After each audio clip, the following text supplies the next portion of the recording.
오늘 말씀은 누가복음 23장 26절에서 43절입니다. 키워드는 죽음의 자리에서 진정한 구원자 어찌 찬양 안 할까입니다. 그들이 예수를 끌고 갈 때 시몬이라는 구레네 사람이 시골에서 오는 것을 붙들어 그에게 십자가를 지워 예수를 따르게 하더라.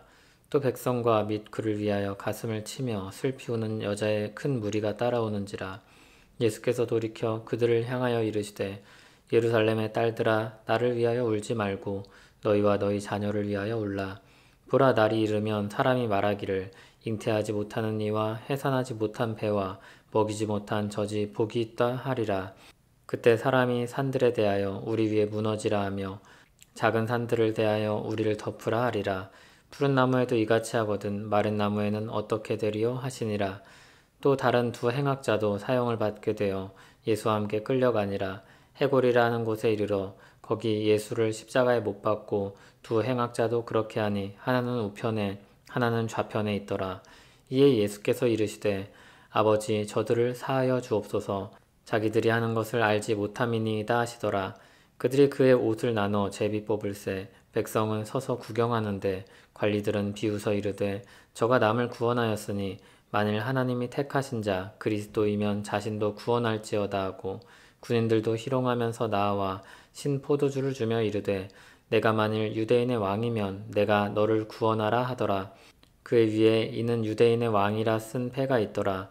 달린 행악자 중 하나는 비방하여 이르되 내가 그리스도가 아니냐 너와 우리를 구원하라 하되, 하나는 그 사람을 꾸짖어 이르되 내가 동일한 정죄를 받고서도 하나님을 두려워하지 아니하느냐. 우리는 우리가 행한 일에 상당한 보응을 받는 것이니 이에 당연하거니와 이 사람이 행한 것은 옳지 않은 것이 없느니라 하고, 이르되 예수여, 당신의 나라에 임하실 때 나를 기억하소서 하니 예수께서 이르시되 내가 진실로 내게 이르노니 오늘 내가 나와 함께 낙원에 있으리라 하시니라. 아멘. 대제사장들과 서기관들로 시작된 주님을 향한 배척이 온 무리로 번졌고 결국 예수님을 십자가에 달리게 하였습니다. 주님께서 해골이라고 불리는 곳으로 가실 때 얼마나 고초를 받으시고 지치셨는지 스스로 십자가를 지고 가실 수 없었습니다. 그래서 지나가던 구레네 사람 시몬에게 그 십자가를 대신 지고 가게 하였습니다. 마가복음을 보면 그를 억지로 같이 가게 하였다고 말합니다. 많은 사람들이 예수님을 죄인처럼 죽도록 몰아갔지만 한편으로는 예수님을 위해 따르는 백성들도 있었습니다.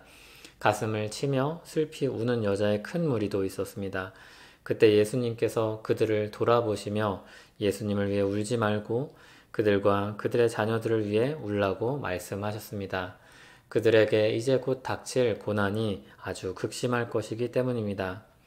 그리고 주님이 십자가에 달리시게 됩니다. 두 행악자 사이에 달리시게 됩니다. 죄인으로 여겨져 죽임을 당하시는 것입니다. 그런 와중에도 주님은 십자가형을 집행하는 이들을 위해서 기도하십니다. 아버지, 저들을 사하여 주옵소서. 자기들이 하는 것을 알지 못함이니이다. 한편 십자가형은 계속해서 진행됩니다. 병사들은 제비를 뽑아 옷을 나눠 가지고 백성들은 서서 구경하고 관리들은 비웃으며 조롱합니다. 만일 하나님이 택하신 자 그리스도이면 자신도 구원할지어다. 군인들도 이 희롱에 동참합니다. 십자가에 쓰인 유대인의 왕이라는 패처럼 왕으로서 자신을 구원하라고 조롱합니다. 달린 행악자 하나도 주님을 비방합니다. 내가 그리스도가 아니냐 너와 우리를 구원하라. 그때 놀랍게도 다른 한편에 달린 강도가 예수님의 무죄함을 주장하며 하나님을 두려워하지 않느냐고 그 강도를 꾸짖었습니다. 그리고 예수님을 향해 말하길 예수여, 당신의 나라에 임하실 때 나를 기억하소서 하였습니다. 예수님은 그의 말씀을 듣고 대답하셨습니다. 내가 진실로 내게 이르노니 오늘 내가 나와 함께 낙원에 있으리라. 오늘 본문은 먼저 주님께서 달리신 십자가가 얼마나 참혹하고 고통스러운 것인지 보여주고 있습니다. 육체적으로나 심적으로나 아주 고된 길이었습니다. 몸은 지쳐 십자가를 맬 힘도 없었고 고통스러운 십자가에 달려 죽으셔야 했습니다. 슬피 울며 예수님을 따르는 무리도 있었지만 전반적인 분위기는 조롱과 비방이었습니다. 34절 뒷부분부터 39절까지 계속해서 주님을 향한 조롱이 기록되어 있습니다. 그리스도라면, 왕이라면 스스로를 구원하라고 합니다. 여러 부류의 사람들을 통해서 이 말이 반복되고 있습니다. 그들은 주께서 진정 구원자이시며 그리스도이시고 왕이라는 것을 믿지 않습니다. 예수님을 향해 조롱의 말을 던집니다. 그러나 우리가 알듯이 그들이 조롱하고 거부한 예수님은 진정 구원자셨고 그리스도셨고 왕이셨습니다.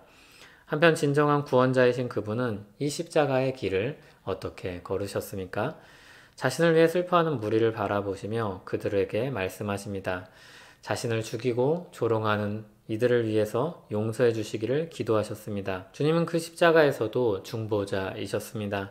자기 죄로 인해 십자가에 달려 죽는 강도의 요청을 들어주시고 그에게 낙원의 복을 허락하여 주셨습니다. 그분은 십자가에서도 구원자이셨습니다. 자신의 고통으로 남을 돌아볼 겨를도 없을 만한 그런 고통 가운데서도 주님은 중보자요 구원자이셨습니다. 잃어버린 자를 찾아오신 주께서는 그곳에서도 잃어버린 자를 찾고 계셨습니다.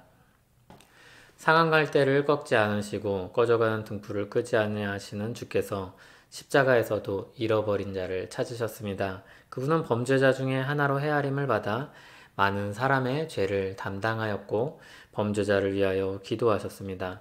그분은 십자가 위에서 혹은 십자가 이후로 구원자가 되신 것이 아니라 본래 구원자이셨습니다. 처음부터 인자가 풍성하신 하나님이셨습니다.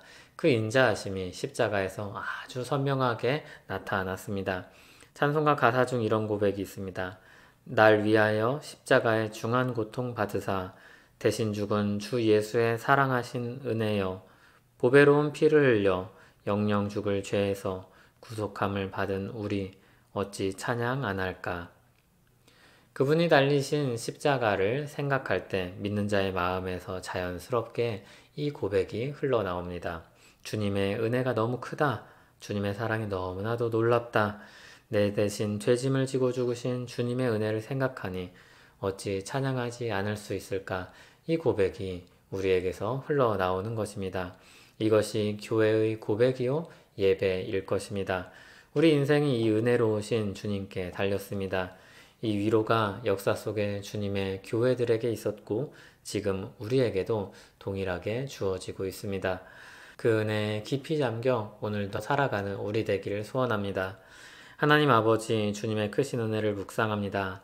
죄로 인해 죽을 수밖에 없는 처지에서 우리를 찾으시고 복음을 듣게 하시고 구원의 은혜를 얻게 하시니 감사합니다. 그 은혜로 말미암아 주의 십자가를 묵상하니 우리 마음이 주를 향하지 않을 수 없고 주를 노래하지 않을 수 없습니다. 주님 모든 영광 받으시옵소서. 예수님 이름으로 기도합니다. 아멘.